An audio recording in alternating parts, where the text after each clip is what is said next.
Easy और small size educational और informational video के लिए हमारा चैनल सब्सक्राइब करें। नीचे दिए गए रेड सब्सक्राइब के बटन पे क्लिक करें और साथ दिए गए बेल आइकॉन पे क्लिक करें ताकि आपको हमारी वीडियोस मिलती रहे। तो चलें स्टार्ट करते हैं। Cost push inflation, demand pull inflation. इस वीडियो में मैं आपको इन दोनों का basic logic, basic concept easy example के साथ इजी वे में बताऊंगा। इससे पहले मैं आपको इन्फ्लेशन का छोटा सा बेसिक लॉजिक बता दूं। इन्फ्लेशन को हम कहते हैं महंगाई, चीज़ों का बढ़ जाना, चीज़ों की प्राइस का बढ़ जाना। मतलब एक चीज़ की पावर थी 10 रुपये, मतलब एक चीज़ बिस्किट थी, उसकी पावर एक साल पहले 10 रुपये थी, मतलब 10 रुपये का वो बिस्किट था, तो आज जो है वो बिस्किट 15 रुपये का है। इसका मतलब जो है मनी की वैल्यू का कम हो जाना और चीज़ों की, प्रोडक्ट की प्राइस को बढ़ जाने को हम इन्फ्लेशन कहते हैं। दोबारा से, महंगाई को हम इन्फ्लेशन कहते हैं।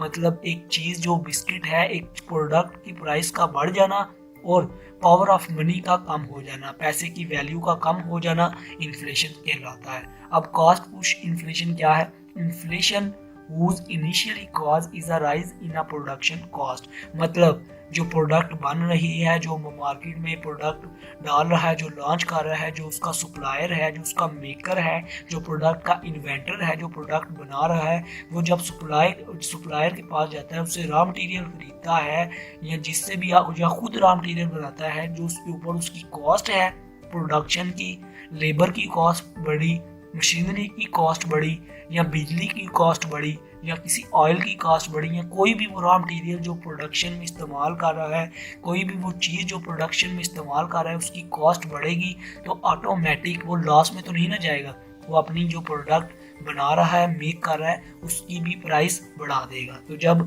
प्रोडक्ट की प्राइस बढ़ेगी तो वैल्यू ऑफ मनी क्या होगी? कम होगी। तो इससे क्या क्रिएट होगा? इन्फ्लेशन। वैल्यू ऑफ मनी कम हुई, प्रोडक्ट की प्राइस बढ़ी। मतलब प्राइस जो थी, एक चीज़ की प्राइस कितनी थी? 10 रुपये थी, तो अब उस चीज़ की प्राइस जो है, कॉस्ट जो उसको रॉ मटेरियल मिला है, लेबर जो मिली है, उनकी कॉस्ट ज़्यादा है, वो कहते हैं मुझे सैलरी ज़्यादा दे। और जो उसने रॉ मटेरियल ख़रीदा है, जो उसकी मशीनरी पे बिजली की कॉस्ट है, जो बिजली की यूनिट है वो भी महंगी हो गई है, जो उसने रॉ मटेरियल ख़रीदा है वो भी महंगा हो गया। तो इसलिए फिर वो क्या करेगा? अपनी जो प्रोडक्ट पे कॉस्ट है उसकी ज़्यादा है तो प्रोडक्ट की प्राइस भी बढ़ा देगा। तो प्रोडक्ट की प्राइस ज़्यादा हो तो वैल्यू ऑफ मनी क्या हो जाता है? कम। मतलब एक 10 रुपये की चीज़ थी, 15 की हो गई, तो 15 रुपये की, तो इसका मतलब 15 रुपये, 10 रुपये में अभी इतनी पावर नहीं है कि वो चीज़ वो खरीद सके। जो पहले 10 रुपये की थी अभी 15 की होगी, तो इसका मतलब वैल्यू ऑफ मनी क्या होगी? कम होगी। तो वैल्यू ऑफ मनी के कम होने और प्राइस, प्रोडक्ट की प्राइस को बढ़ने को हम कहते हैं इन्फ्लेशन।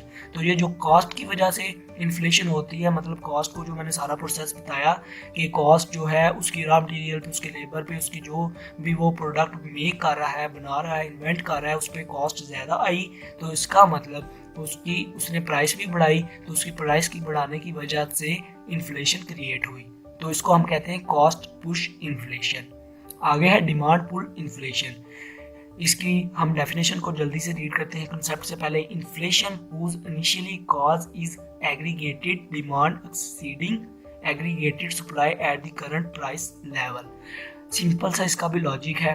डिमांड पुल इन्फ्लेशन वो होती है जब किसी चीज़ की, किसी प्रोडक्ट की डिमांड मार्केट में ज़्यादा हो जाए, लोग उसको ख़रीदने वाले ज़्यादा हो जाएं और वो जो प्रोडक्ट है उसकी जो सप्लाई है या वो जो उसका रिसोर्स है वो एक लिमिट फॉर्म में हो, जो प्रोडक्ट है वो अनलिमिटेड ना हो, मतलब वो मुख्तसर हो और ख़रीदने वाले बहुत ज़्यादा हो जाए। मैं एग्जांपल बताता हूँ, जैसे एक बुक है या एक लैपटॉप लगा लें। एक लैपटॉप है, ख़रीदने वाला एक था, पर अचानक से ही मार्केट में 100 ख़रीदने वाले आ गए, तो लैपटॉप कितना है? एक है।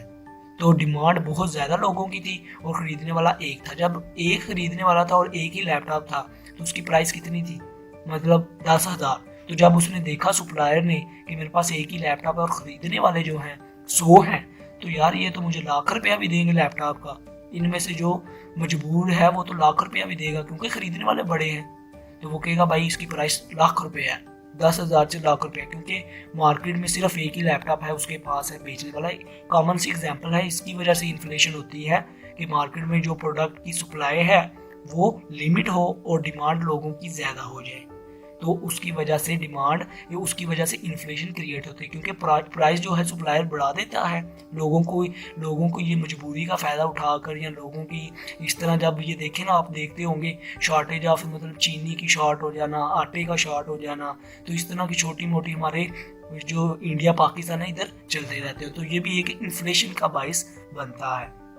तो चीज़ों की जो डिमांड है, लोगों की डिमांड ज़्यादा होना और प्राइस की वो प्रोडक्ट ऑफ प्राइस और प्रोडक्ट का जो है मुख्तसर होना, लिमिट फॉर्म में होना, उसकी वजह से भी इन्फ्लेशन क्रिएट होती है, क्योंकि प्रोडक्ट की प्राइस जो है वो बढ़ जाएगी क्योंकि मार्केट में डिमांड बहुत ज़्यादा है। और जब प्रोडक्ट की प्राइस बढ़े, मैंने आपको बताया प्रोडक्ट की प्राइस बढ़ने से वैल्यू ऑफ मनी कम होगी। मतलब 1 लाख रुपए की चीज़ है, अभी पैसे में इतनी पावर नहीं कि वो 10,000 में इतनी पावर नहीं कि वो लैपटॉप को ख़रीद सके, तो अभी लाख रुपया जो होगा तो वो लैपटॉप ख़रीद सकेगा। तो इसका मतलब इन्फ्लेशन क्रिएट होगी, इन्फ्लेशन का प्रोसेस इस पर लग गया। मतलब इन्फ्लेशन क्या है? चीज़ों की प्राइस का बढ़ जाना, प्रोडक्ट की प्राइस का बढ़ जाना और वैल्यू ऑफ मनी का कम हो जाना। तो इधर भी यही प्रोसेस हो रहा है। तो इस प्रोसेस को हम कहते हैं कि डिमांड ज़्यादा हो जाना और प्रोडक्ट लिमिटेड फॉर्म में होना और प्रोडक्ट की प्राइस जो है सप्लायर बढ़ा देते हैं। तो इस वजह से इन्फ्लेशन जो क्रिएट होती है उसको हम कहते हैं demand pull inflation. I hope आपको इनका बेसिक लॉजिक पता चल गया होगा। वीडियो अच्छी लगी तो सब्सक्राइब और लाइक करना मत भूलिएगा। Good bye.